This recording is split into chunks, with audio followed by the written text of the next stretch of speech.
2. 1, 2, check the mic. Mic check. 1, 2. Welcome to Voice of Sinoe here with ESOTERIC coming to you live from Prosper Park, Pennsylvania, these United States of America.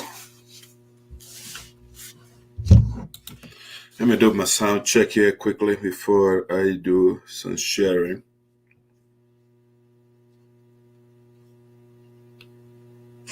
Let me do my sound check here quickly before I do some sharing. All right, my sound is wonderful. Great here. Let me see. I can monitor from the other device. All right, guys, welcome to Voice of Sinoe here.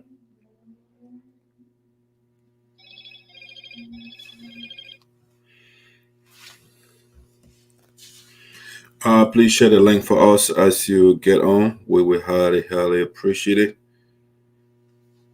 Share the link for us.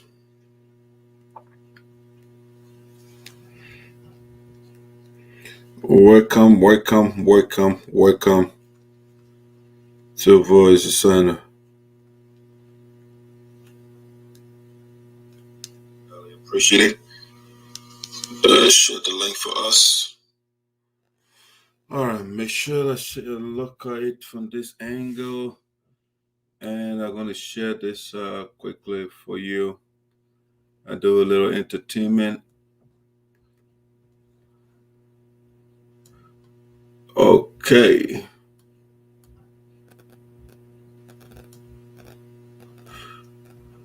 All right, guys, so we're going to be right back. I do some little entertainment here. We'll be right back. Hello to all my fans around the world. My name is Marie Nyenambo, the queen of traditional music. The only thing I want you to do to subscribe to my YouTube channel. I'm on Facebook, I'm on Instagram, I'm on Wesseh, I'm on Amo. Just subscribe to my channel. Promote me, my fans. Subscribe to my channel. Subscribe, guys. Thank you.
national cheerleading.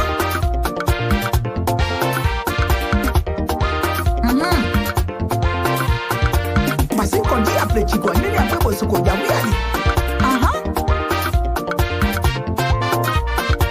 Andrew Sua. Mr. Samuel. Tabela ne. Tebe jiboe. Kena nune. Rabre juwe wade. Rabre juwe serane. Nesen juwe wade. Jeje pole serane.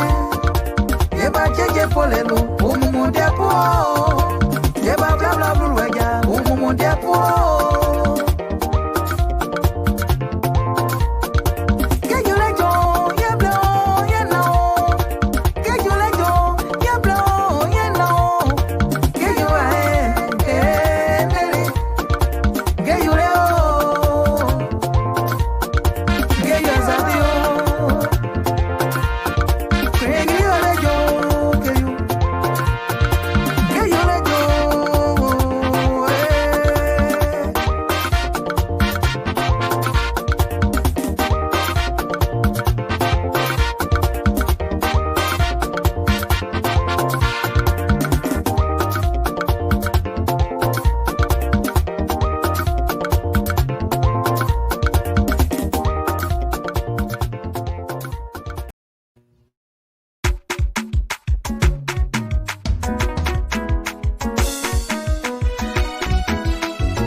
me.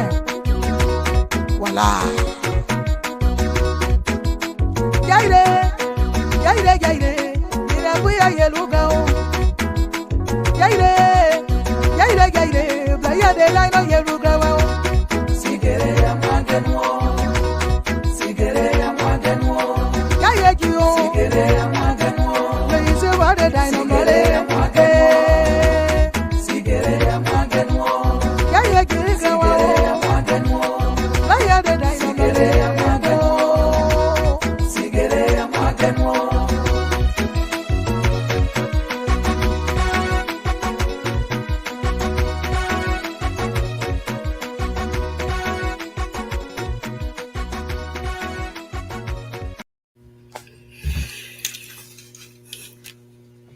All right, ladies and gentlemen, welcome. The late edition of Voice of Sinoe in the diaspora with esoteric on a stool by the chosen few. My dear friend and brother, Nathaniel Gatti is asking, is this your new time esoteric?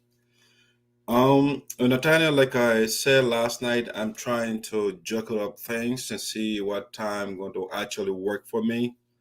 The time that is going to be like distraction free. So I have been testing lately and see what at this time when the kids are sleeping is the best time to do it. I still playing with it.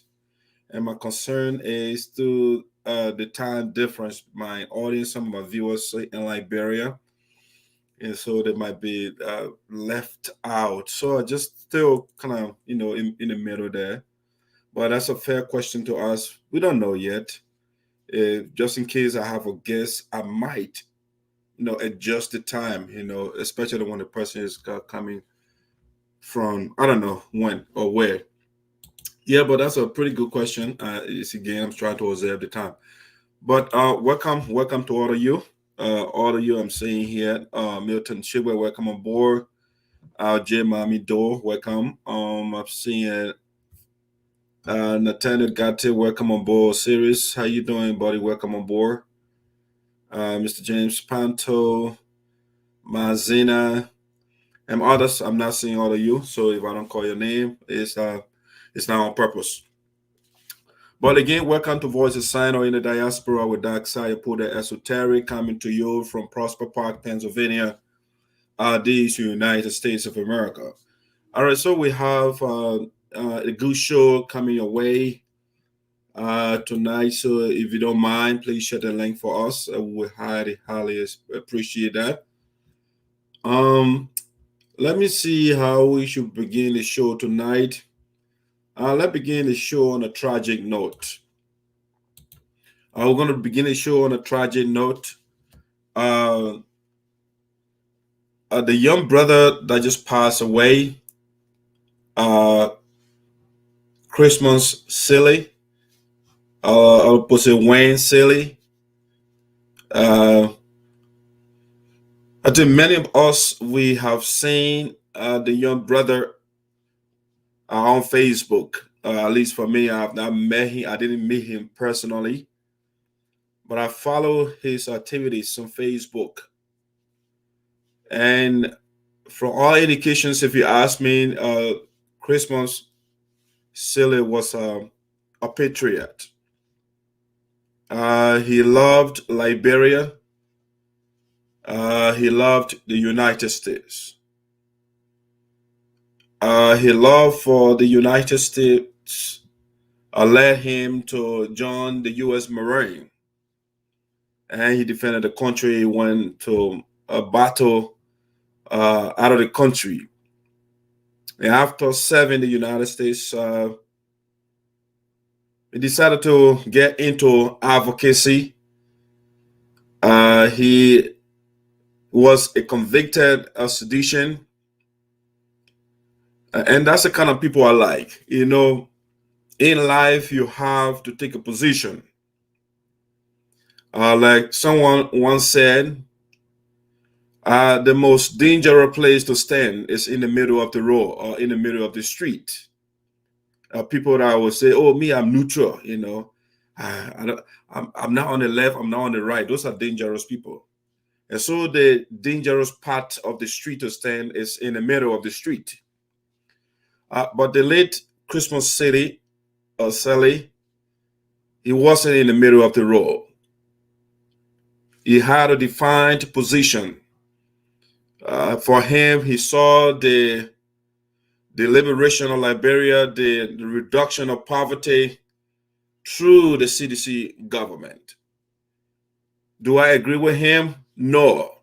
But he took a side, he took a stance on national and local issues. So you know exactly where Christmas Sailey stood on things. No surprise. Following the young man, I also noticed that he was deeply in love with his wife.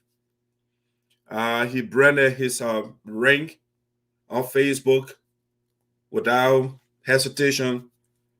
His finger was always up there and showing his ring to the people, and that's the kind of man he was. He carried the banner of the president, President George Weah, to tell others, to tell people that he is actually deeply convicted that the solution, the economic freedom of Liberia, is in the Weah-led government. And so Christmas Sailey was a great man. There's a line that I learned from him. It's a Latin expression that I learned from him, and it is in vino veritas. In vino veritas. And I check it out, and you rightly defined that expression, in vino veritas.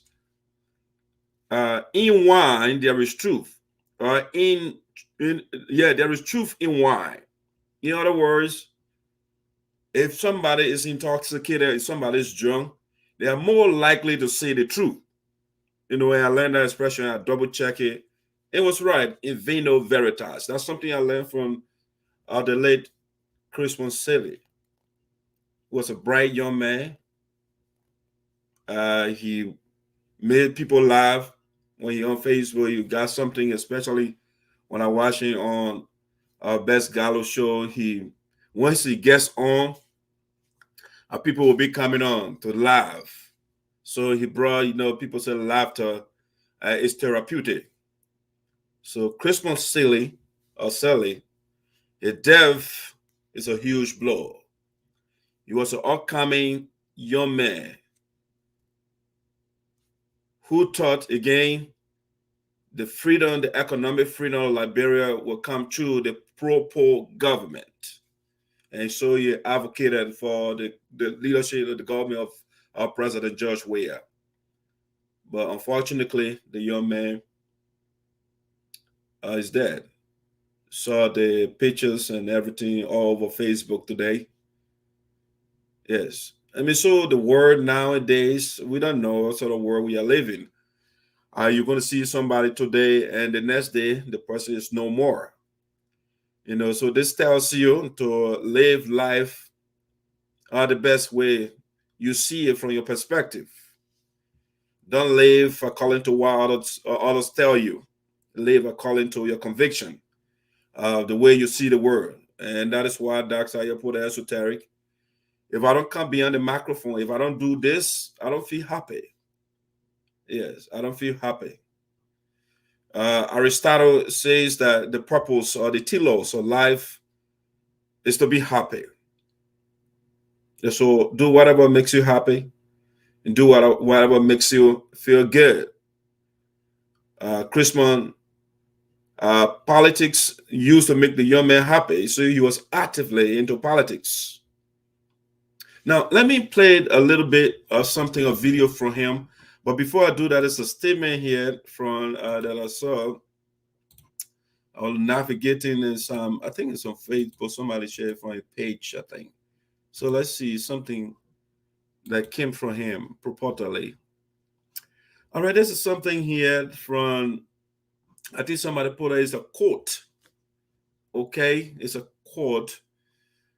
The person, I think, is Henry. Henry that wrote this, but he took the post from Sailey's page, and he said when he said, "I love my wife Caroline HB Sailey, and she is close to perfect. No man can love my wife as I do. I hope she never gets married after me, just to save herself from broken heart." I felt it. It goes on to say, uh, heart attack has no color or nationality or political party. It can happen to anyone at any time. That's why key opposition figures like Henry P. Costa, DJ Blue, LIB, Emmerich, Benson, Nicole Junior, that's Guanu. I'm not too sure of the other name. Nayelbor, Quark, Ben Sandy, and many others reached out to me or reached out to send me their best wishes and prayers, one way or another. Even Queen Johnson slapped me. Send me her prayers. I guess it takes lots of maturities to pray for your political opponents. To seditions, my friends and families, it has been an honor to be one of your own. You guys have been my bridge over troubled waters. I'm humbled. Thanks to President George Weah, Mayor Jefferson Koji, Honorable Nathaniel F. McGill, among others, for reaching out to me individually, extending their prayers and best wishes. I feel special.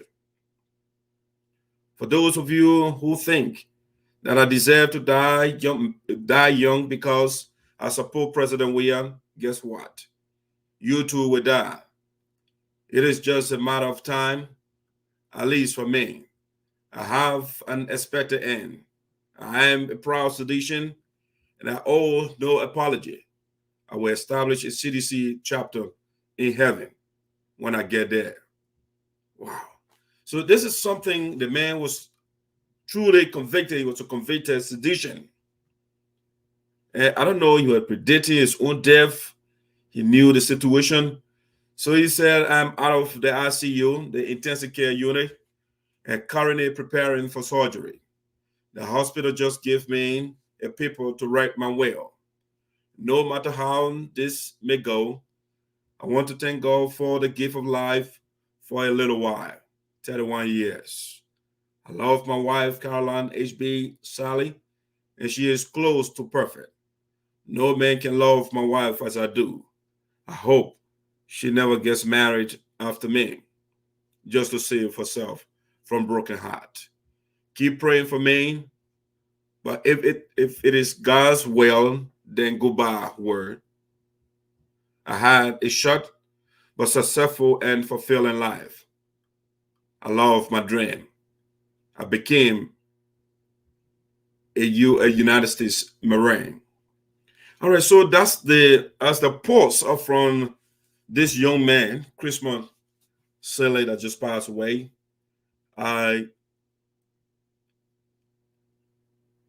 It's hard, it's hard to see it, especially those of the religious bent, and some of us, when we read the text, especially the Bible, it disturbs me when I see young people passing away, especially when it says through school 10, about 70 years, and somebody would die at 31. That is unfortunate. And now the young man, he said he will carry CDC with him in heaven. I don't believe in heaven, but I think the young man lived well. He was criticized A lot of things was said about him. And that is why Socrates said an unexamined life is not worth living. And so you have to be questioned. People will question your philosophy. They will question your stance on things. So Christmas Sailey, to the family, to the wife, Caroline, our hearts and thoughts are with you. May you seek solace in whatever you believe in. It's tough. A young man has left so soon. Now, let me play a quick video from him, a recent video with respect to when the Nuku Town incident happened, the stampede that led to the death of multiple. Let's see.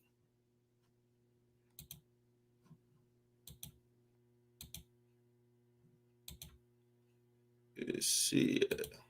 Okay, this is the one right. Let's listen to a quick video here from him. Tomorrow, but still he died. And it felt like death has won. Habakkuk in the Bible. Habakkuk was a prophet very close to God, but regardless of his relationship and proximity to God, still he died. And it felt like death has won. Does it feel that death has won again over this young man? Has death become victorious? Well, he was a Christian. So from the angle of Christianity, death is just a step. It's a scratch on him. Based on his religious faith, if there is heaven, Christmas is in heaven. Listen to this. Think about great scientists, great astronauts, great politicians who changed the course of history. From George Washington, the father of the United States, to great scientists. Still they die. When things like this happen, it feels like death has won. In Jerusalem, death and love got into the ring to fight. And the fight started on a Friday. And the fight went down to the grave. And it felt like death has won. It was one of those weekends. The fight started on Friday. The fight went down to the grave. On Saturday, it felt like death has won. And I can just imagine death went and threw a party and having a good time. And to believers and followers of Christ, it felt like death has won. But early Sunday morning, love rolled up his sleeves. Love rolled his sleeves up and beat the sting out of death. And said, wait a minute. Death went around celebrating that weekend, right? Talking about what I did to Habakkuk, what I did to Abel, what I did to this prophet, what I did to that prophet. I do it to you, love. But love woke up one Sunday morning and beat the sting out of death.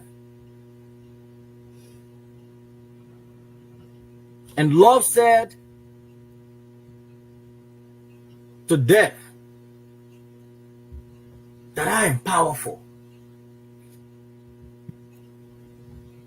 And God is love. God never lost a battle, even when it feels like death has won.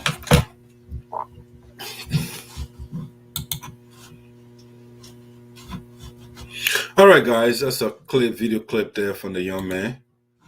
He was a bright young man, of course, very bright. Yeah, he was a bright young man. So,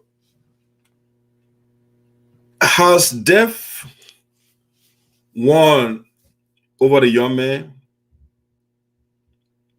Just the same way death, it appears that death won over Jesus himself. But he gave that scenario to say that uh, Jesus died and he was buried for 3 days and he came back up. He resurrected. And so Jesus represented love, God.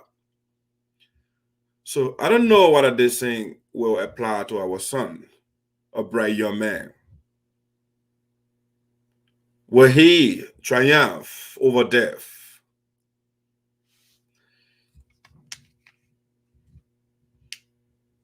Death and love had a battle, he said.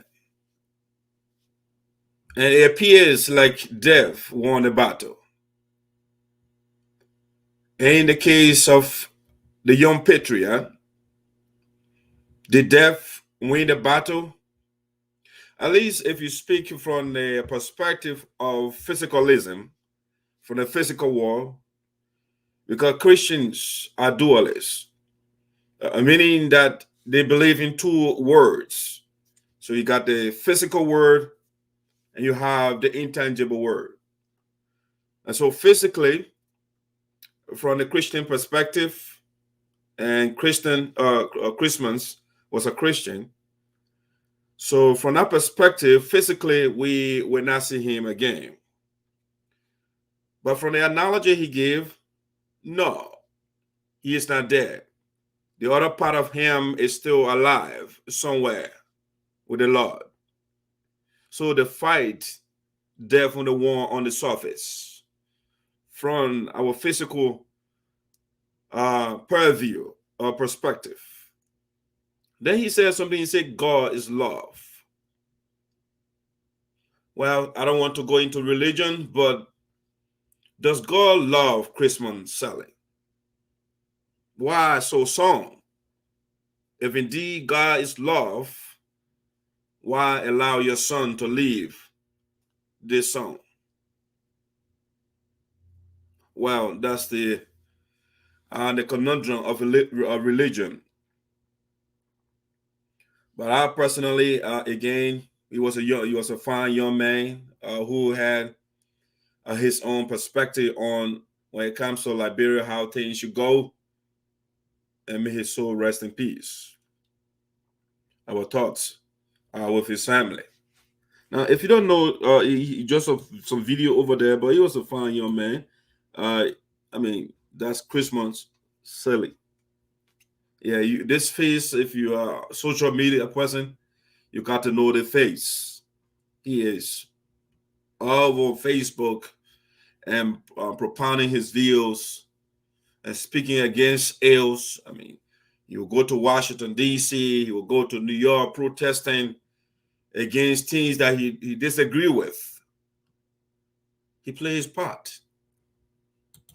He served the greatest nation on earth, the U.S. Marine, the soldier. He fought. Would I know for sure, at least for me, I don't know what led to his death. But Christmas, the voice, this face will be missed. We shall not see it again. At least physically to interact with us and to speak to us, to give his views, to brand his ring on his finger, to talk about his wife, to tell us that he is the only man that can show his rank to the world without feeling otherwise. He's proud of his spouse. Great young man. In vino veritas. That's a line that I learned from him. In wine, there is truth.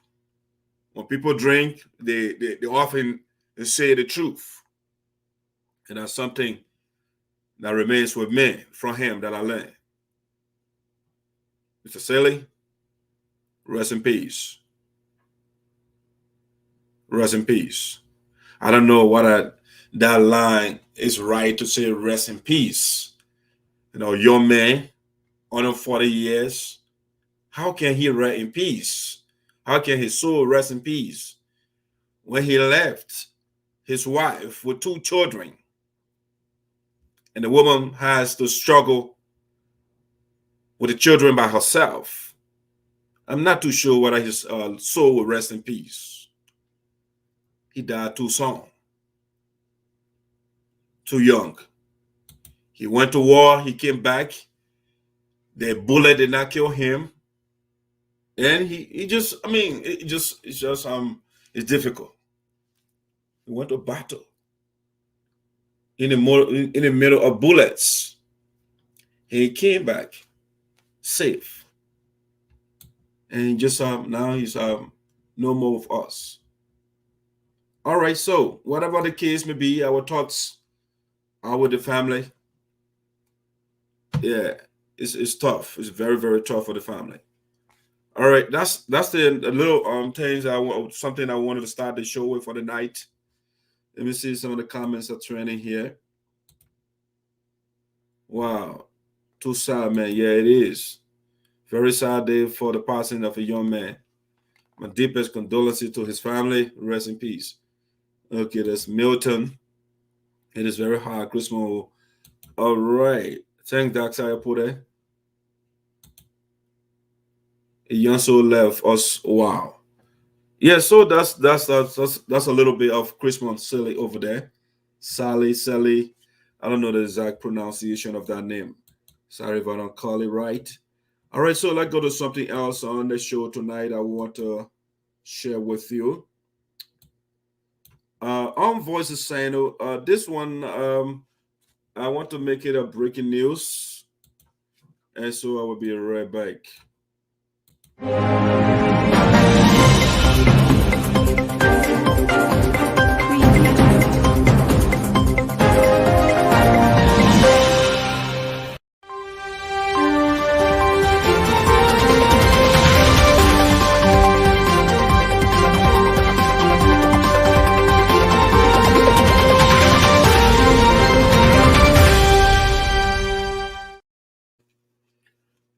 Ladies and gentlemen, welcome back to Voices Sinoe in the Diaspora with ESOTERIC, coming to you from Prosper Park, Pennsylvania, in these United States of America.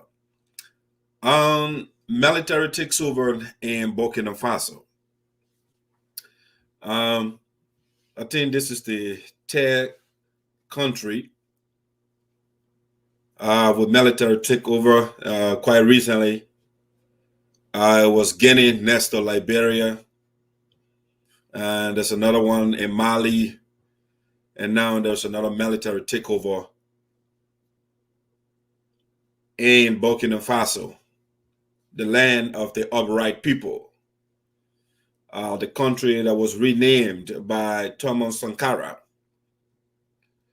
All right, so it's alarming Africa, the trend Africa is taking now.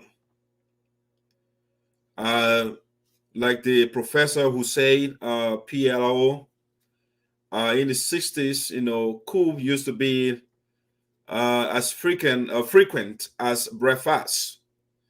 I don't know, it's the same thing that is coming back to Africa. The frequency with which coup are taking place in Africa is becoming alarming. But if you ask me, I think there is a reason why this is happening. Countries around the world, especially those of us in the West, the leaders are doing everything they can to improve the lives of their people. But if you see Africa, majority of the countries in Africa, the people are dying in poverty. The corruption is too much. The marginalization, the people feel marginalized. Even to the extent the military, when you listen to the story of Burkina Faso, I mean, the army, they felt neglected. And that's part of what led to the military invasion. So it sends a message to the other African leaders, those that are still in power. The frequency with which military mutinies are going on, it sends a message to leaders that it is about time to pay attention to the people and not to yourself and your family. I mean, I still don't understand how you have gunmen behind you, they're protecting you, and then you are not catering to them, you are not making them your priority, and you expect them to magically get happy or be happy about you. And so Burkina Faso is now on a military rule, just the same way Guinea and Mali. ECOWAS, I don't know what ECOWAS is only there in name. It looks like it. It said they put a sanction on Mali the other time. But I don't know. But let's play the video from the military took over here. Let's look out a little bit of it, the clip from the incidents that are going on right now in Mali. Monday's Eye on Africa, I'm James Creedon. Here are our headlines. A military coup has taken place in Burkina Faso. President Roch Kabore has been forced to stand down. We'll bring you all the latest on a roller coaster day in Ouagadougou. At least 17 people have died in the Cameroonian capital Yaoundé after a nightclub went up in flames. 7 more were badly injured by explosions set off by the blaze. The Gambia continues their winning streak in the African Cup of Nations. We'll hear more from France 24's James Messina about their win over Guinea earlier today. Thanks for watching. Now, a military coup has taken place in Burkina Faso. Soldiers took to the airwaves of the state broadcaster earlier today to announce that Roch Kabore had resigned. The constitution has been suspended. The government dissolved, as well as the parliament. Land and air borders have been shut. A 9 p.m. curfew has been put in place also until 5 a.m. Let's take a listen to the military making that announcement that they had seized the reins of power. This movement, bringing together all components of the defense and security forces, has decided to put an end to the rule of Roch Marc Christian Kabore on this, the 24th of January 2022. 2022. Une décision prise dans le seul decision made solely to put our country back on the right track and to bring together our forces to fight for the territorial integrity of our country, the recovery of our country, and the sovereignty of our country. Et sa souveraineté. Let's take a listen to some of those who took to the streets of the capital today. They appear mostly in favour of the day's events. We are here today to support our army that decided to save our lives. We are here today, tomorrow, and the day after tomorrow. We support our army. What is going on here at the moment? Nothing is going well. We expected a lot from President Roch, and he has only disappointed people more with new appointments. Always with a new government, but he was the real problem. We've been protesting for 3 days. There have been 7 years since President Kabore took power, and a lot of blood has been shed. Burkina Faso is suffering. Now, earlier I spoke to Sam Mednick, who has been following events for France 24 today in Ouagadougou. Let's take a listen to her. So it's unclear as to where President Kabore is. What we've been told by the military soldiers who have taken over is that he's in a safe place and that he signed a letter of resignation. That's what a few people have told me, but we do not know where he is at the moment, that he's in the country, but he's safe. Okay, and give us some background into what happened today, why it happened. Now, just for those unfamiliar with the situation in Burkina Faso, he was a democratically elected president in 2015, re-elected. This in a country with a long history of military dictatorships, and now the military have overthrown him. How did it come to this? Yes, I mean, he was democratically elected in 2015 after, like you said, they overthrew Blaise Compaoré, who was in power for 30 years. He was democratically elected. Everyone was really happy. But when he came to power, jihadist violence started taking over the country. 6 years, it has ravaged the country. People are dying, and the military has been very, very affected by this. They have never really experienced war. They feel like they're under-equipped, they're under-trained, and that the government didn't have a strategy. And many say that the government didn't really have their backs. So this has been growing. Frustration has been growing among the military and among civilians for weeks, for months and weeks, especially as attacks have intensified. There's been growing protests. And so while this wasn't necessarily foreseen, the tension has been growing in the country, and there were coup rumblings for quite some time. And Sam, without going into too much detail on this, it's happened just months after a coup over the border in Mali. There is a lot of regional insecurity right now, isn't there? And I suppose ECOWAS, the regional bloc, they're going to have a lot of, struggles in the days and weeks ahead. Have we heard anything from ECOWAS or any other regional reactions? Yeah, so ECOWAS has put out a statement, and they said that there's great concern about the political and security situation in the country, and that they hold the military responsible for the physical integrity of the president. And it demanded that the soldiers return to their barracks and maintain a Republican situation, and they favored dialogue with authorities to resolve problems. So ECOWAS has put out a statement, and people that I spoke to tonight in the capital have just said that they are prepared for sanctions from ECOWAS, like what happened in Mali, but to them they feel like it's worth it, and they're prepared to accept them. The US has called for the immediate release of Roch Kaboré. The UN Secretary General Antonio Guterres, for his part, strongly condemned the coup, and earlier the EU also issued a condemnation. Let's take a listen to the High Commissioner for Foreign Affairs, Joseph Borrell. Over the course of today. All right, just a little bit of the what is going on in West Africa. Burkina Faso is now on a military rule right now. President Kaboré has signed his letter of resignation. He's no longer the president. The military dissolved the parliament and the entire government. They suspended the constitution. And so it's sad for Africa,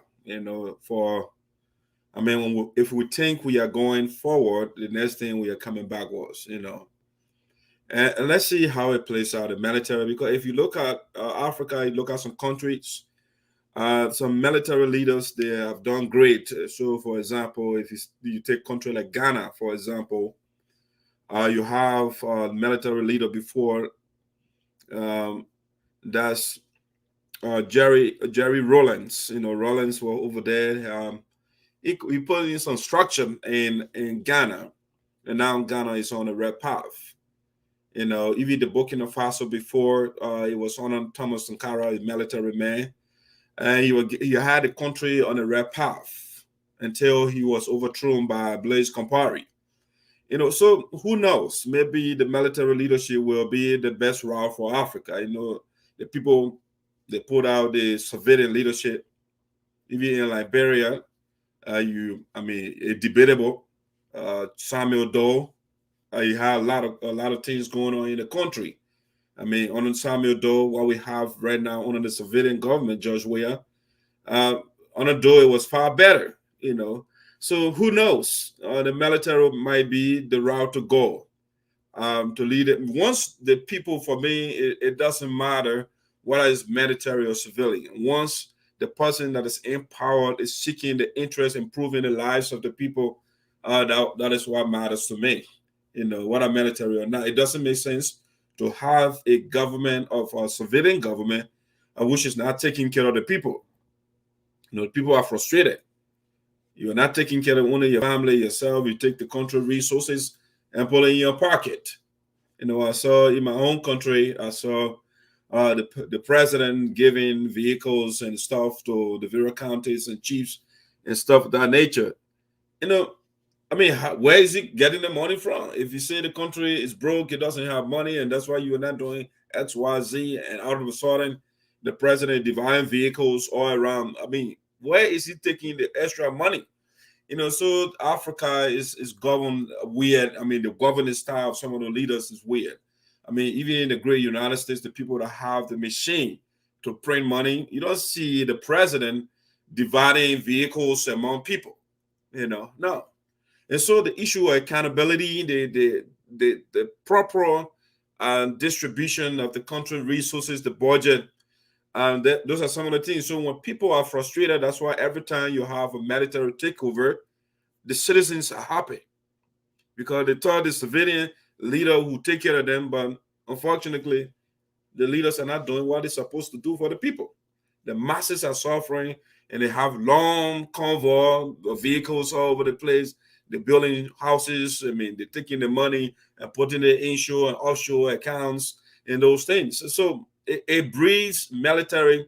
I mean, especially the people that are protecting the country, and you are not looking after them, you are kind of breeding insurrection, and that's what is going on. And so, in the case of Cabaret, it's kind of the people ran Blaise Compaoré out of office, and then you get there, instead of focusing on the people or focusing on the military, the people are going to war. And I'll listen to some of the story. They don't have the proper logistics. They don't have food and stuff of that nature. But the president does not go without food. I mean, everything is good for him. You know, so when you do this, then you are truncating your longevity in power very short. You know, and that's what happens to the leaders. You know, if you are now a good leader, that's what happens. The people will take you from there. You know, so that's the case with Burkina Faso right now. The military in charge, the constitution has been suspended, parliament dissolved, you know, and let's watch the situation, how it unfolds going forward. All right, now let's go to the next thing here. Let me see some of the comments that are trending here. Complete instability to West Africa. Mali gaining, now Burkina Faso. It is a serious issue, and the root causes are poverty, corruption, and lack of opportunity. That's so right. Yeah. The prevalence of corruption, the poverty, you know, I mean, corruption combined with poverty. I mean, you're killing the people literally, you know, the people don't have opportunities. And so that's so true, Milton, that's so true. All right, let's switch to something else that we have from Voice of Sinoe for you. Okay, let me talk a little bit today. I got another breaking news here to share with you, but I want to speak of this, what I call family in conflict. Family in conflict away from home. Family in conflict. By the way, let me show you something here quickly. If you don't know, let me see. I wanted to just show you a quick picture here. That's the president, deposed president of Mali, Cabaret. That's the guy that was overthrown by the military. That's the man right here. You know, it's all by themselves. So they don't focus on the people. You know, that's the former. He's now former president. He's lucky he wasn't killed by the military. You know, and that's the good part of the recent coup in Africa. You know, they don't kill the presidents; they just take you out of power. You know, that's President Cabaret of Burkina Faso that was overthrown by the military. All right, let me go to my next talking point here that I want to talk about. This one I call it family in conflict away from home. This one, I'm in reference to my own organization, the United Support Association. You know, the organization, we are one big family. If you look at the conflict in the union, for me, it doesn't make sense. I mean, I think about it every day. Why would we allow ourselves in this country with all the resources where we can work together to harvest, to harness those resources necessary to help our people back home, who the government cannot take care of because the leaders are all about themselves. And so it puzzles me all the time when I see it almost going to 2 years now. And family members, we are fighting each other. Family in conflict, away from home. We are away from home. We are far, far away from our homeland. We are in a strange land. So if you like, you say family in conflict or family fighting in a strange land. We are in a strange land, but instead of the family staying together, because they say there is strength in unity. We are in a country that has the world united, the United States of America, and that's the country we are in. And we have an organization that we call United Support Association in Americas, which is nothing but an amalgamation of family members. We are family. When you look on the other side, for example, my little brother, Fidel Roberts, is my brother. We grew up together. When you look on the other side, you look there as well, you see the Shibwets. The other Shibwets on the other side. Family in conflict, away from home. It bothers me to see us in this situation because it weakens us. And that's what conflict does. Right now, the people of Burkina Faso, it will take time for them to get back on course. Because conflict is a subtraction. It's not a plus to a group of people. And so we were happy. We were all elated after the 7 years conflict. We thought the new breed of leaders after the 7 years conflict, they will look in the direction of peace. And so the guy that took over after the conflict, he did well, if not extremely well. Obaku led the organization for two terms, for 2 or 4 years. And the organization, people, I can say the 7 years conflict was forgotten because everybody was practically on board. People were taking their little $5 and $10 and whatever they have. We call meetings. People are coming to meetings. They are coming to conventions. But fortunately, our brother Gio got on board. Instead of avoiding the 7-year conflict, he said, you know what? We're going to take another step backwards or several steps backwards. We're going back. It's a deja vu. And so family members are on Facebook and calling each other names and cussing out each other and insulting elders, insulting women, family in conflict away from home. The question is there a way that the family can solve this conflict? I think yes, there is a way. And according to our culture, our tradition, when something happens, the elders will, those of us that grew up in the village, when I was growing up in Vobadi, when something happens in the town, the elders will congregate, they will gather under the kola tree, or if you like, they'll go under their town hall, whatever you call it, and they will discuss that thing. They will find a way. By the time the discussion is over, they will find a solution to that. They will identify the problem, they will call the person out, and the community will go ahead. And so the conflict erupted within the family called United Support Association. And the community, the leaders, the elders, they got involved to see how they can solve the problem.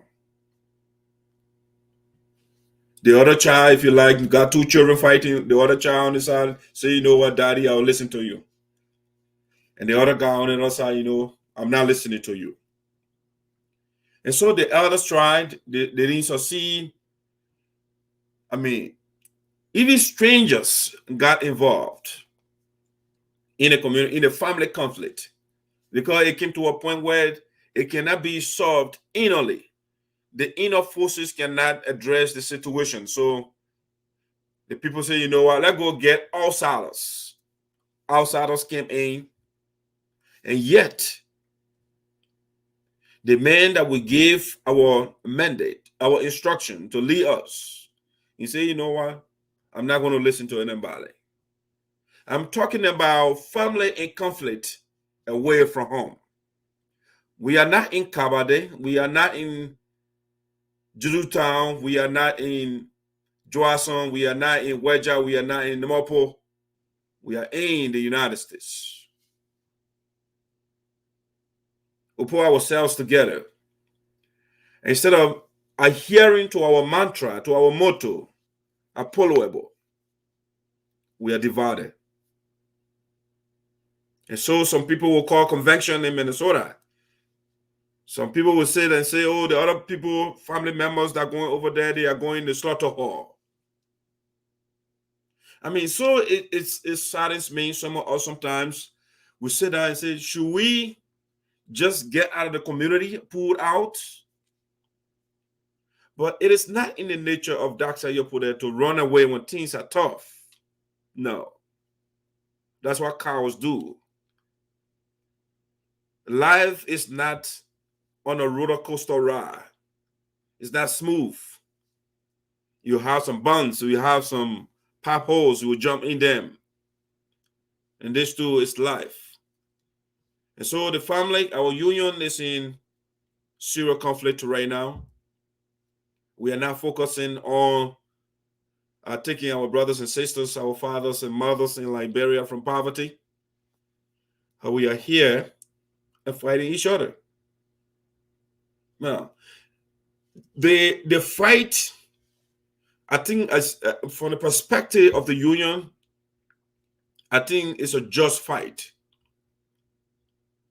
Whereas the fight of Mr. Gidio is unnecessary. It is unnecessary. The people, the people that gave you the authority, if you don't listen to them, and then you fight, then you are fighting an unnecessary fight. It's like right now, the people of Mali, they took President Kabore from power, and you will come there and start fighting. You're just being victimizing innocent people. So it's the same thing. We have the beneficiaries of our organization. Right now, the interests of the beneficiaries are on hold because the former president, he doesn't understand that a bird that stays on the branch of a tree for too long, it invites a stone. And so the man doesn't understand the African parable. The best you can do as a leader, the best time to leave office is when the people are cheering for you. Don't leave office when the people, they start talking about you and say, oh, we are tired with this guy. Mr. Gidio stayed on the branch of the tree too long. And that is why the stone was thrown at him. And he did not only sit on the branch of the tree for too long, he was throwing stones at the people that gave him the authority.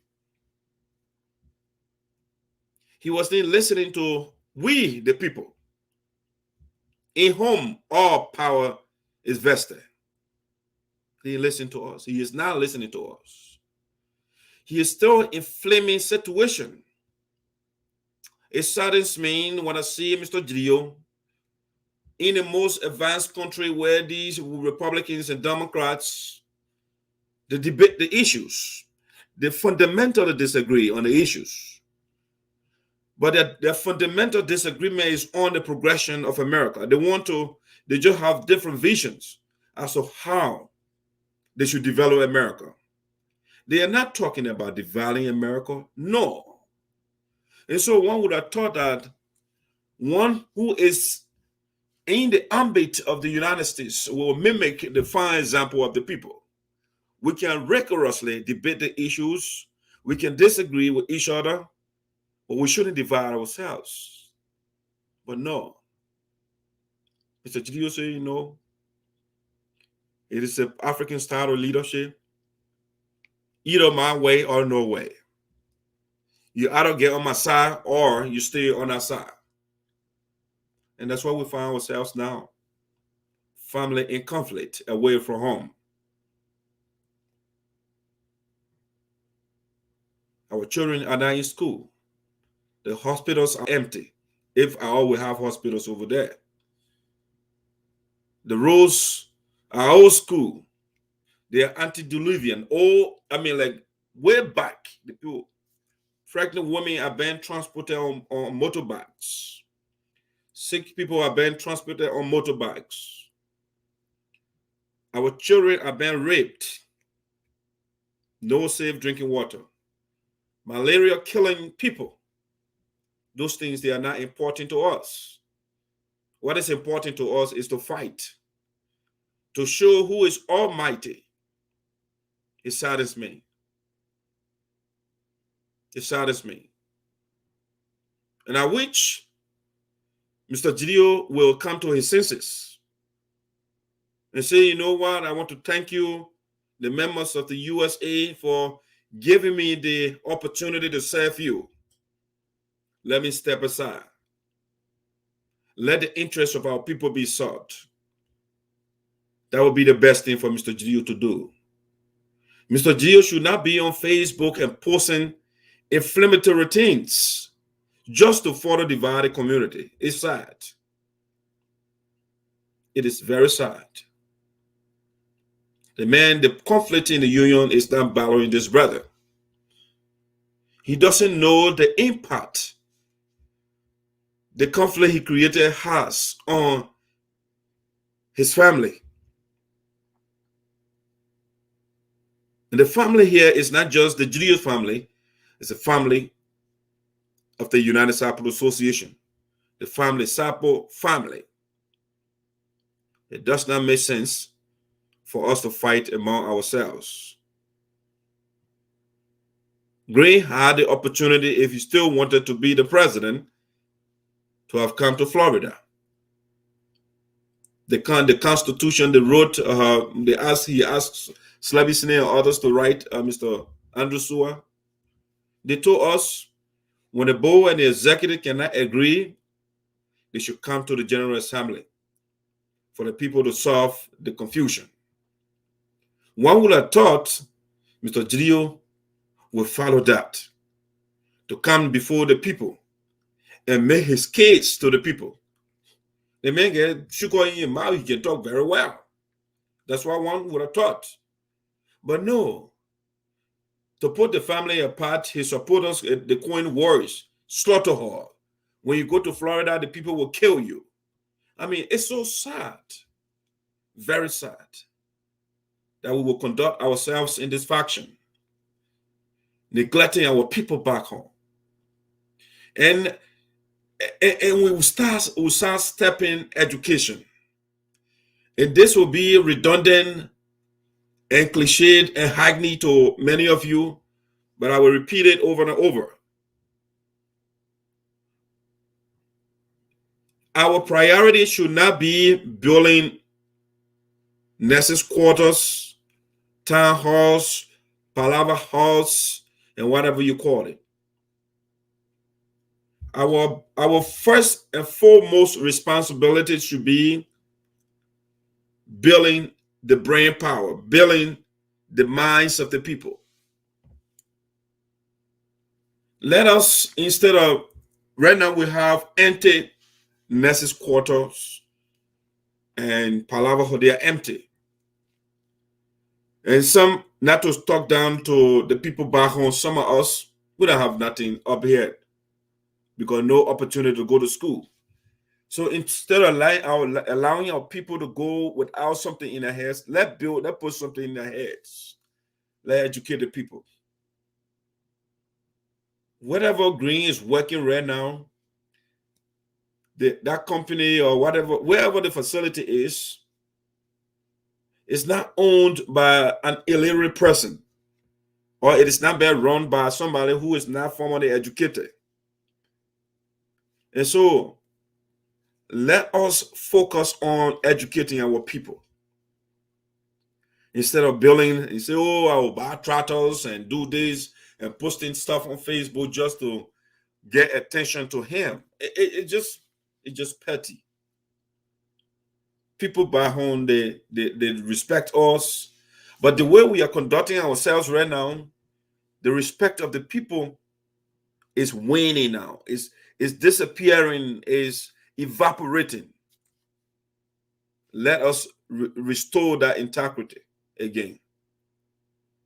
When I look at our old videos from prior conventions, right now we are divided. Some people on the other side, they gather in living room, and family members conducting themselves. We are not enemies.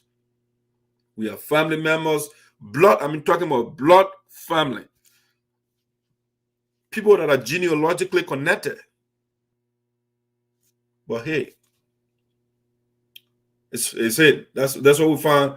You see, this is the failure of leadership. If a leader fails, that's why leadership is very, very important in every environment, either from the home or whatever. When the leadership fails at home, that home will be upside down. Just the same way in community organization and in nations. The progress of the country is predicated upon what the decisions of the leaders.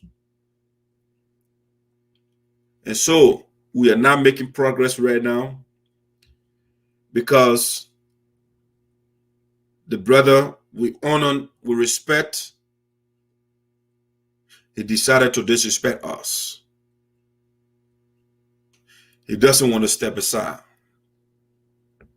He wants to be the president forever. He has no leadership guidelines. He's just doing stuff randomly. And he doesn't want anybody to say a word. He doesn't want to hear opposing view. Once he gives him something contrary to what he believes, it becomes a problem. Family in conflict away from home. Let us come to our senses. Let Mr. Gio get down from the high house. Dissolve the faction he has over there. It is not yet too late with a lawsuit. We are family. Let Mr. Gio come and kneel down before his family members. You are our son. And you heard about the biblical prodigal son. He went to his father, some money, and said, Father, I want my share of your riches, your estate, and I'll go and do my own thing. He went, the prodigal son took his resources, took his share, followed serving, and he went away. And at the end of the day, what he did, he came back to kneel down before his father. Green Gideon is a prodigal son. He can still come back. We will forgive him. But let him stop devaluing our community. It is not helpful to us. It's not helpful to him. It's not helpful to our beneficiaries in Liberia. I will continue. Now, I am calling for the family to get together, to come back together. But get this, make no mistake. I'm not going to compromise the truth.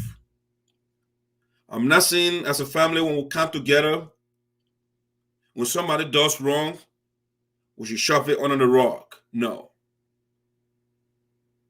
Because togetherness needs some sort of structure, some sort of rules. There should be some rules that you cannot violate. And so, That's it. The family fighting right now. I don't know whether it bothers Mr. Gio and the guys on the other side. We don't know for sure. And to me, it doesn't look like it bothers them at all. Because it is the worst you can do is to go into group account and take money from that because you are angry. It's not your personal money. So you cannot go into public account, something that is owned by a group of people. And then because you don't want to leave power, you go and take the people money from there. And now your brother is telling us, oh, my brother is free, but he gave the money to strangers, family in conflict, away from home. Our money was in the account. Whatever disagreement Mr. Gio had with the board of directors, they should argue it out and leave the people resources. Don't confiscate. Don't go and yank the people money from their account and you go put it somewhere else. And now your brother is telling us the strangers got the money now.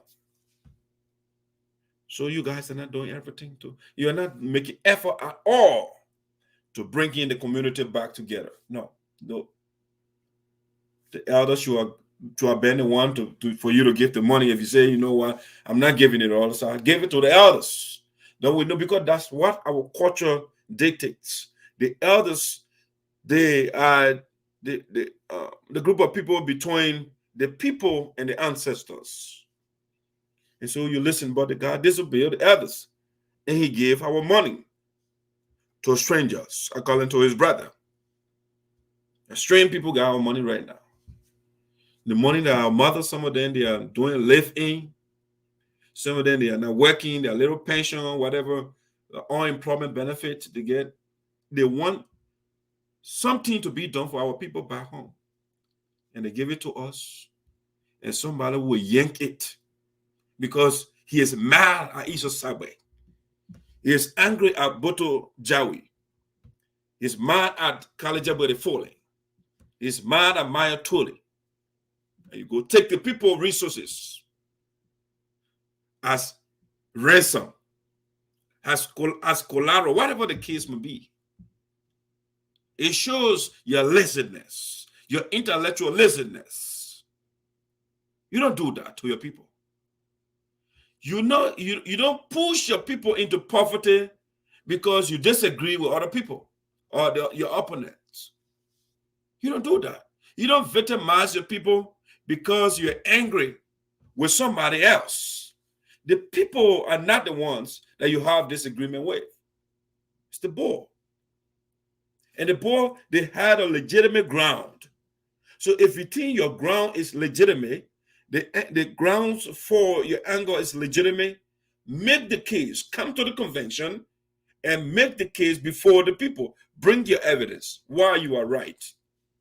That's how you do it. You don't divide your people. Family in conflict, away from home. And so Mr. Gio has gone down in history as somebody who divided his people in a foreign land. It's unfortunate. All right, so ladies and gentlemen, I want to transition a little bit. That's something that I wanted to talk about. And I will continue to pound this until the writing is done. Even right now, Mr. Gio, because he wants to stay in power forever, he doesn't even want to train somebody else. Nobody else. A leader is the one that builds other people to replace him. A leader must have a successor. A successful leader is the one that has a successor. The success of a leader is determined by your successor. But ask Mr. Gio right now, who is he preparing Who is he mentoring to take over? Nobody. All he does is the only man that knows how to lead. You just grab him from Facebook, go to Google and put it on Facebook, just so he can inflame situation. Your legacy is very, very important as a human being. What you are leaving behind is very, very important. That's how you are judged.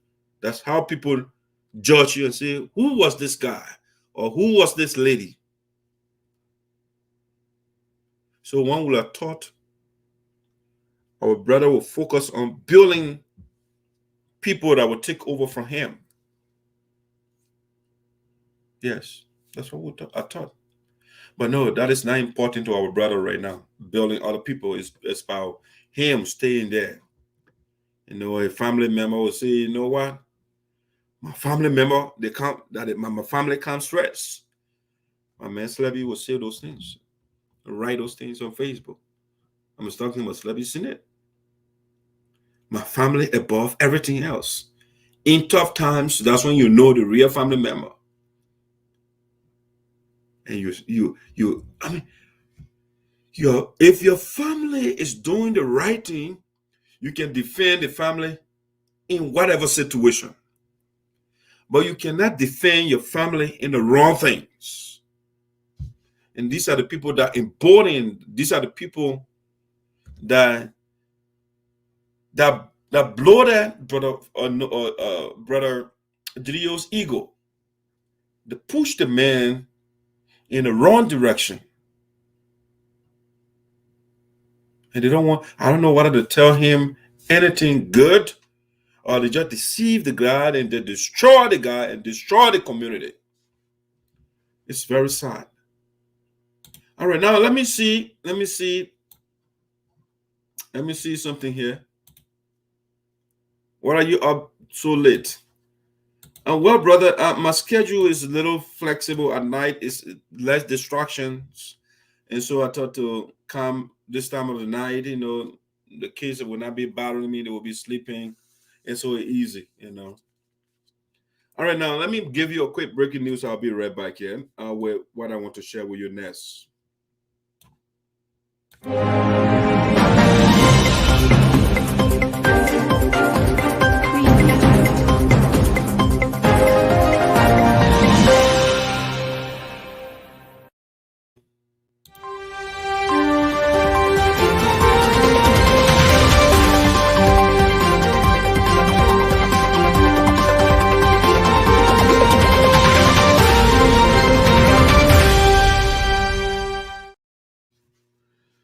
All right, ladies and gentlemen, welcome to Voice of Sinoe with ESOTERIC from Prosper Park, Pennsylvania. All right, the breaking news of Sinoe County, Alvin B. Wesseh confirmed as Fiscal Superintendent of Sinoe County. Alvin B. Wesseh confirmed as Fiscal Superintendent of Sinoe County. For several months now, Sinoe County, if you like, a year or so, 2 years plus now, if you like, since the demise of the fiscal superintendent or assistant fiscal superintendent, that's Gift Morris. Since the death of Gift Morris, Sinoe County has been without fiscal superintendent. And so a few months ago, the representative, Honorable Zaza, forwarded a name of a young man, Alvin Wesseh. This young man right here. Alvin's name was submitted to the president for nomination. Now, when Alvin's name was submitted, your Senator Milton Tiaje, and Senator Augustine Chie said they don't want him. Unfortunately, I didn't post the other guy picture here. Otero Kojo, the guy that Senator Augustine Chie and Tiaje wanted. The two guys, these two men right here, Sinoe County senators. So Alvin, we said, so when the name was sent to the president, it was published on the executive mansion website. The name of this young man, Alvin Wesseh, was published. And so when it was published, Mr. TJ and Mr. Augustine Chie said they don't want the young man. They don't want him. And they want Otero Kojo. Okay, Otero Kojo. Let me do something here quickly. Let me get the picture out there for you. Otero Kojo.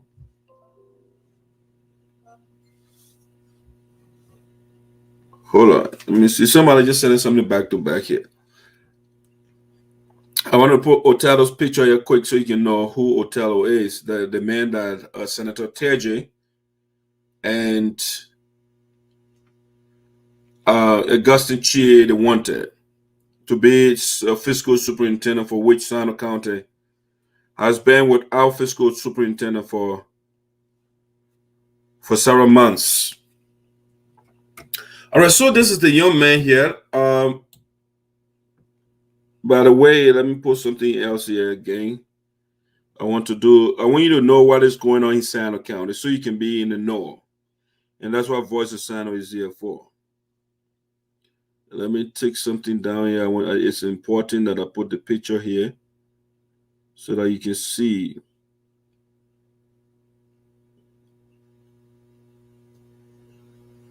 All right, let me put this picture here quickly. Give me a second. It's coming up in a second. I wanted to show you something. All right, so now these two gentlemen over here, they said they wanted this gentleman right here, Otelo Kojo. That's the young man they wanted, Senator TJ and Senator Augustine Chie.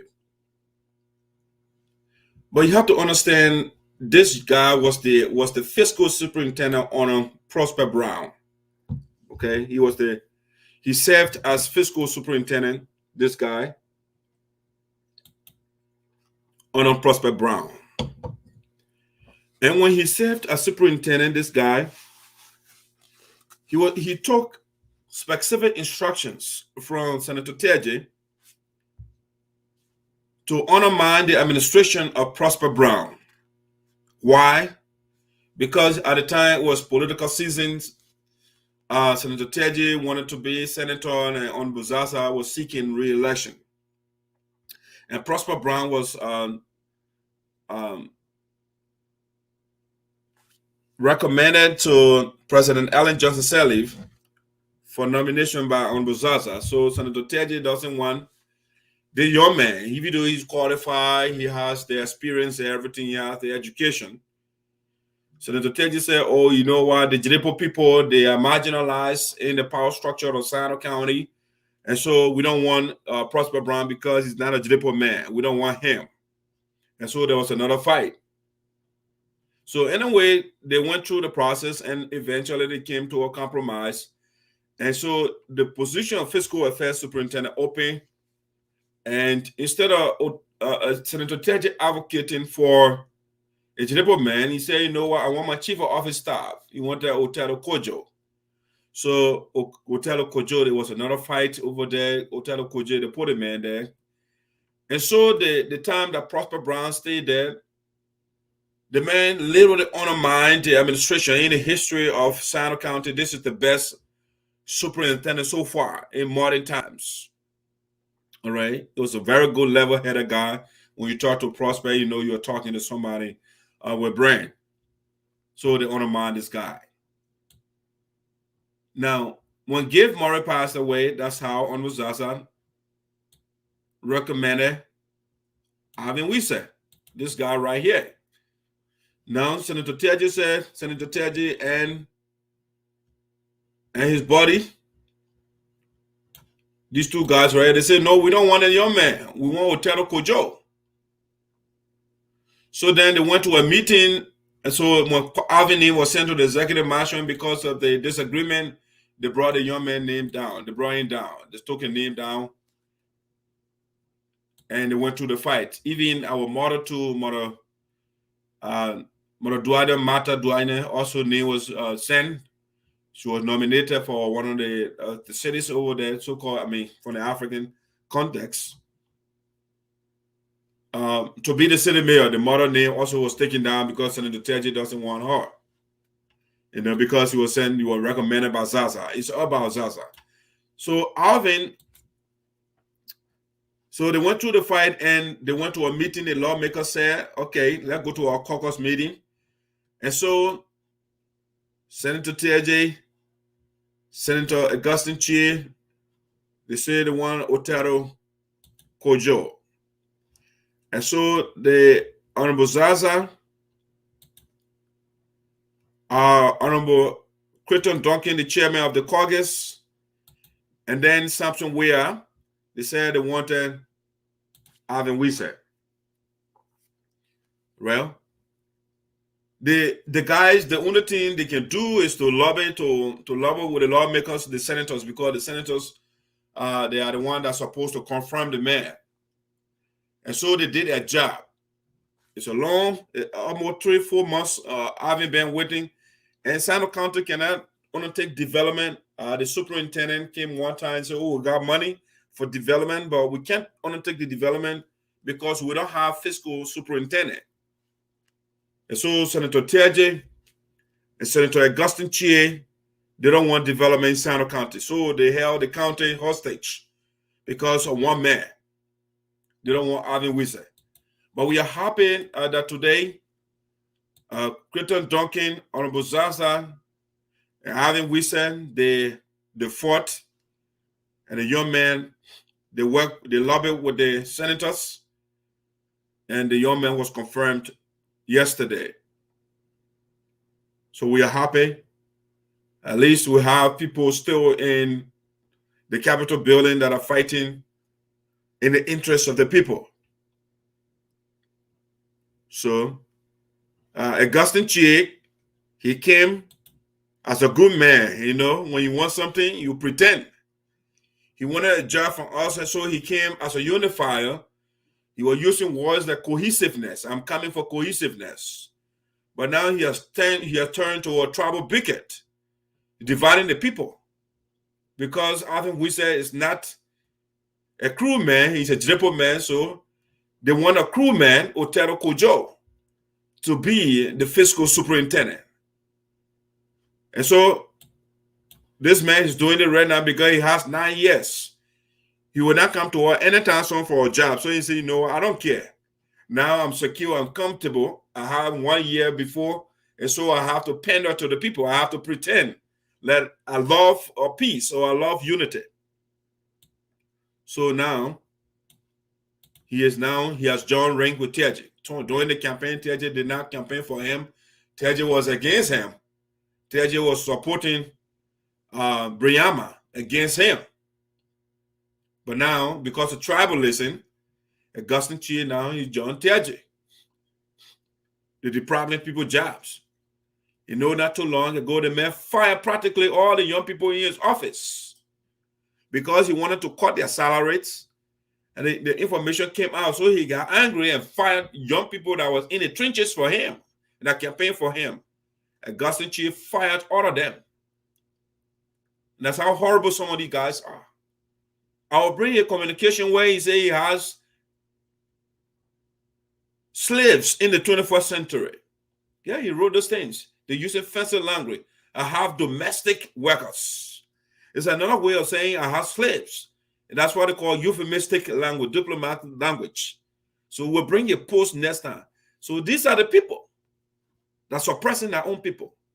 And so we want to say congratulations to Samson Ware. He's an excellent addition to the caucus. He's working with Creighton Duncan. He's working with Honorable Zaza to seek the interests of the people. That's what we want. People don't have jobs, and our lawmakers, they are fighting for people not to get jobs, even though the people give them jobs. You have jobs because we hire you to get a job. You were unemployed before, but now they are fighting for people not to get jobs. All right? So we are happy for the confirmation of Alvin Wesseh Sinoe County now, we will have sooner rather than later. The $200,000 allocated to the county will be used to see what the leaders, the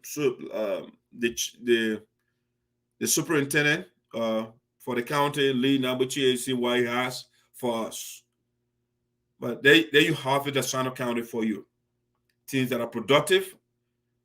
We don't invest into it. We fight. So now let me go to something else.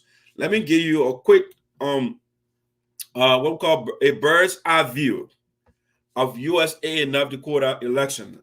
We reported the other day, Colo won the election, and yes, with his vice president, other people, Mercy, Sua, and others, the Johnson Williams, they were elected. So I just wanted to show you a quick video here, and I have one talking point, and I'll be done for the night. All right. So this is a little bit. Let me share quickly this screen with you to see a little bit of the North Dakota election that was held on the 22nd. Let me see what it is. Where's my video? All right, right here. So let me share a quick video for you. It's over, and we're going to count the votes. These are my committee members that are with me today. Since we started this morning around 9, and now it's time to close, and we're going to take the ballot from the ballot box. She's opening it, and now we are going to get it out to count it. And on the list, we had 32 members that registered, and we're going to count the ballot to see how many came to vote. There is 1, 2, 3. There is 3, 4, 5. This is 6, but then we ask people to write X, but then the road check mark, so there is invalid. So we got 1 invalid here. So it's how many over there? 5. Okay, 5, 6, 7, 8, 9, 10, 11, 12,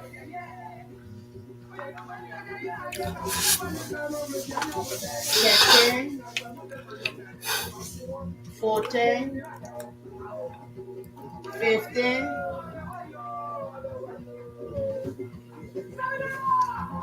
16, 17, 18, 20, 19, okay, sorry. 20, 21, 22, 23, 24, 25, 26, and this one, this will make it 27, but then because they didn't mark, I don't know what they didn't mark the S in there, so we have what? 2, yeah, so it's disqualified. So we have 2 that are disqualified. So out of the one guy check mark through an X, the other one is blank. Yeah. So that they are disqualified. Yeah. Okay. So out of okay, so we have 26 ballot. So out of 20, so we had 32, and then now we have 28 that voted, and then 2 invalid ballot.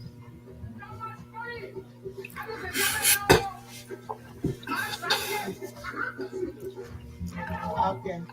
So now Mr. Kolo and his cabinet member, they are the winner for this election. January 22nd, 2022. 2222. So we thank God to reach this far.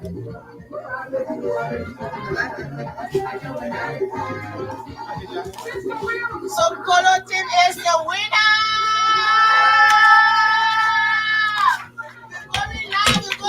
We're going live. We did it. Yeah. So now we have a president in North Dakota. So we are ready for the convention.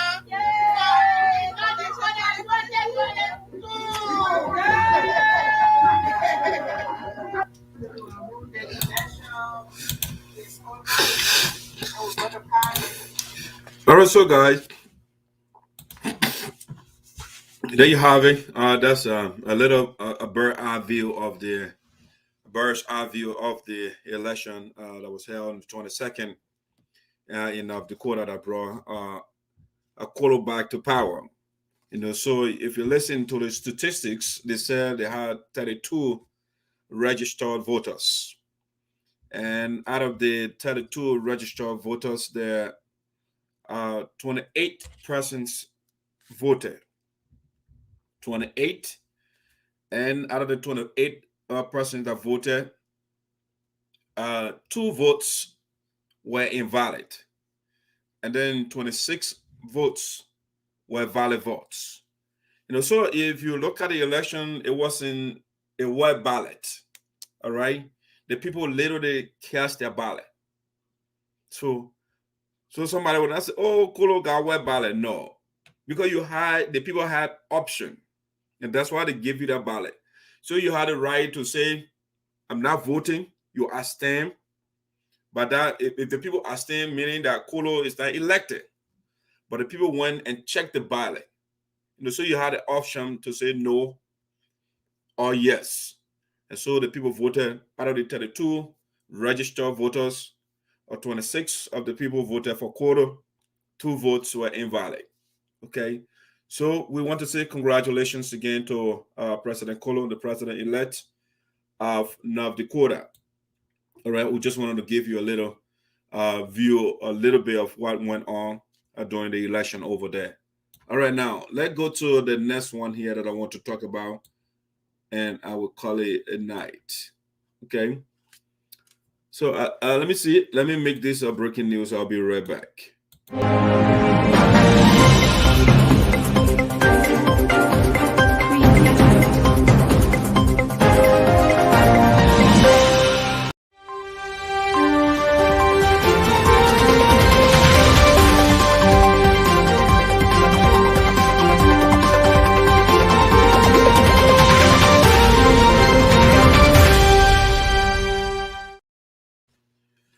All right, ladies and gentlemen, welcome back to Voice of Sinoe. So the breaking news, I saw this article the other day. So they said bushmeat from Liberian travelers seized in Minnesota.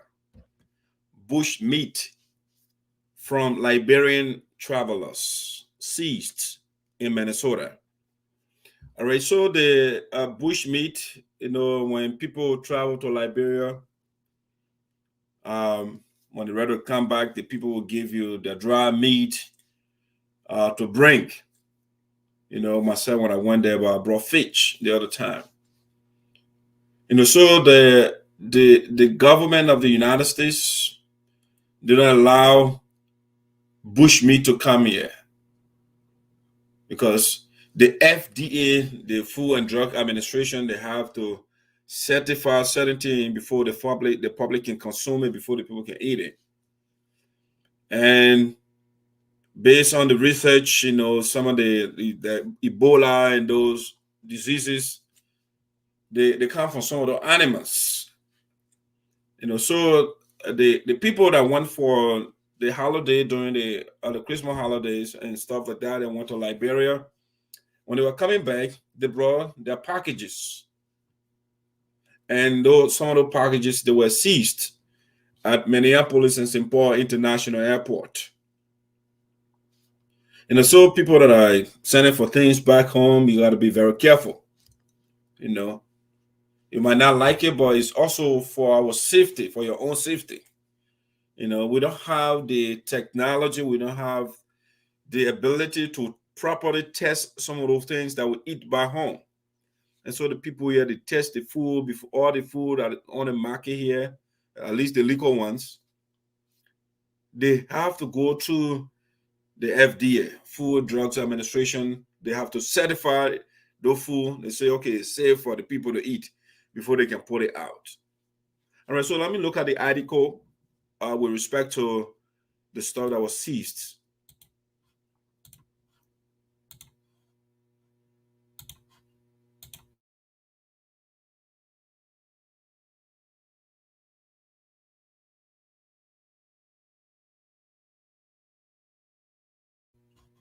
Kyle Willett, he's the editor for that newspaper. And so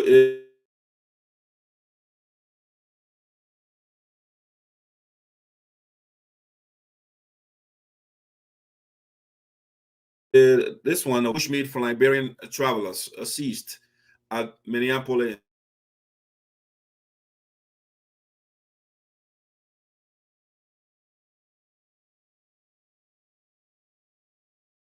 Airport. So if you look here, they say U.S. Custom and Border Patrol, CBP.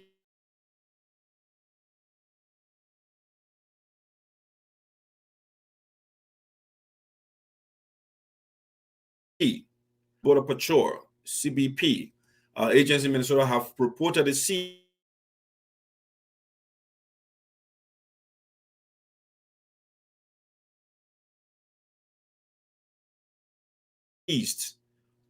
according to the Minnesota-based newspaper CBP.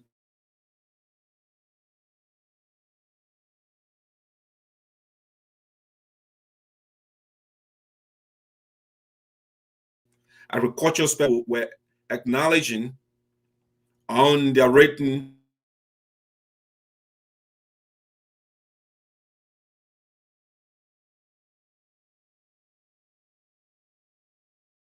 and Bushmeat, they declared fish, according to the agency.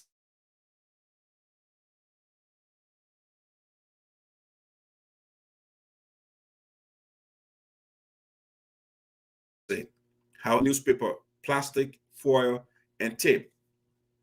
Over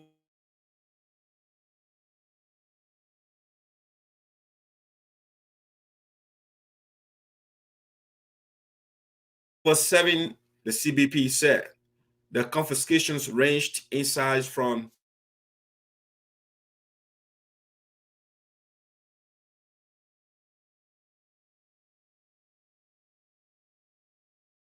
$3.5 of American and green card residents traveled to the West African country to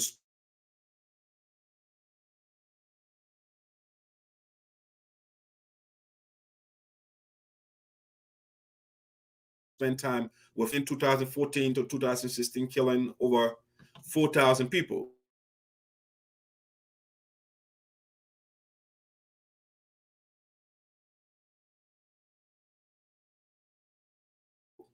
And can lead to death.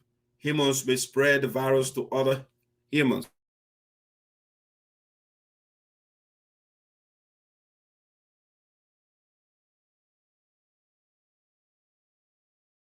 Through contact, a person may experience internal bleeding resulting in vomiting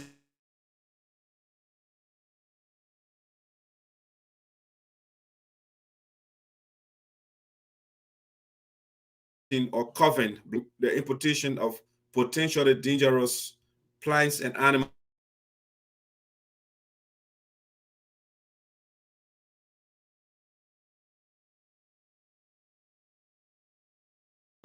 which our agriculture specialist tapped a passenger returning from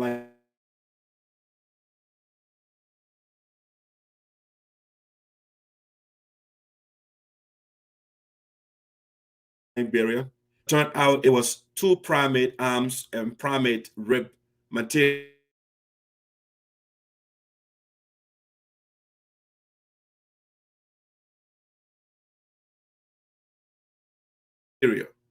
Nation, rather than calling it bushmeat, referred to it as dry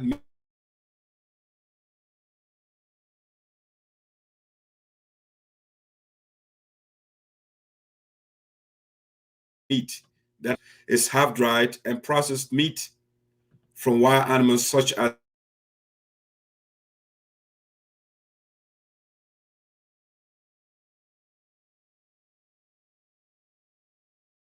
bats and monkeys. According to the CDC guideline on the importation of bushmeat into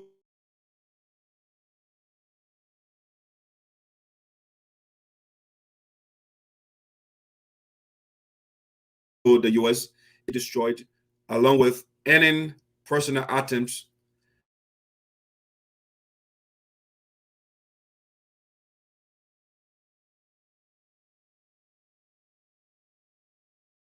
that may have come in. All right, so this is the article I wanted to share with us. So those are other traveling that bringing stuff. It's a huge fine there, 250,000 fine. You know, when you bring stuff, when you are caught with that, it's also for your own health or for our health, for public health. All right, so that's what we have for you for the night on Voice of Sinoe. Just a little information there to be informed of what is going on. And so that you don't want somebody calling or coming to the US, you don't say, oh, can you bring this for me? And then you put somebody in trouble, you know. So, guys, that is all we have for the night. I want to say thank you so much for always following Voice of Sinoe. We appreciate you. We are working on our time, you know, and so that is why maybe this time might be good for us. I'm not too sure yet, but, you know, relaxing. The kids are sleeping. No too much distractions, you know. I just relax in my little office here and bringing the facts to you. That being said, enjoy the rest of your night. I want to say thank you so much. I don't see any comment here that I will have to read. You know, I read all the comments that are already here. Having said that, we want to say have a pleasant night and thank you for watching.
Guys, again, thanks for watching Voice of Sinoe.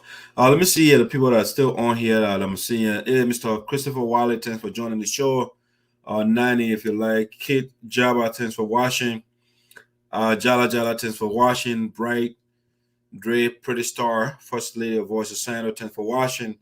My mom is also watching. The Doyen herself, Nessa Zarzar. Samson Rabia, thanks for watching. Vice President of our union, Mr. William Manning, thanks for watching the show. Milton Shiver, thanks for watching. Intimate, thanks for watching. Victoria, thanks for watching. Let's see here. I'm seeing Lavetta, Tali, how you doing? Thanks for watching. Malaroof City, how you doing? Thanks for watching. Tapazarzar, thanks for watching. Vicky Ja, thanks for watching. Tenen is waxing. Tenen waxing, thanks for watching. Solly Moore, thanks for watching. Lucy Zarza, thanks for watching. Manzina, thanks for watching. Mommy Doe, thanks for watching. Nathaniel Gate, thanks for watching. Osiri Goa, thanks for watching. Who else? Yeah, Mr. Panto, thanks for watching. I'm not seeing all of you, so those of you that I'm not seeing on my side, I want to say thank you so much for following Voices Tano. Enjoy yourself, enjoy your rest. We'll come to you again pretty soon with more information. Don't forget to subscribe to our YouTube page, Madison Freeman, Madison. Subscribe to our YouTube page. We highly appreciate that. We have many videos on there as well that you can watch. All right, thank you, and we are out.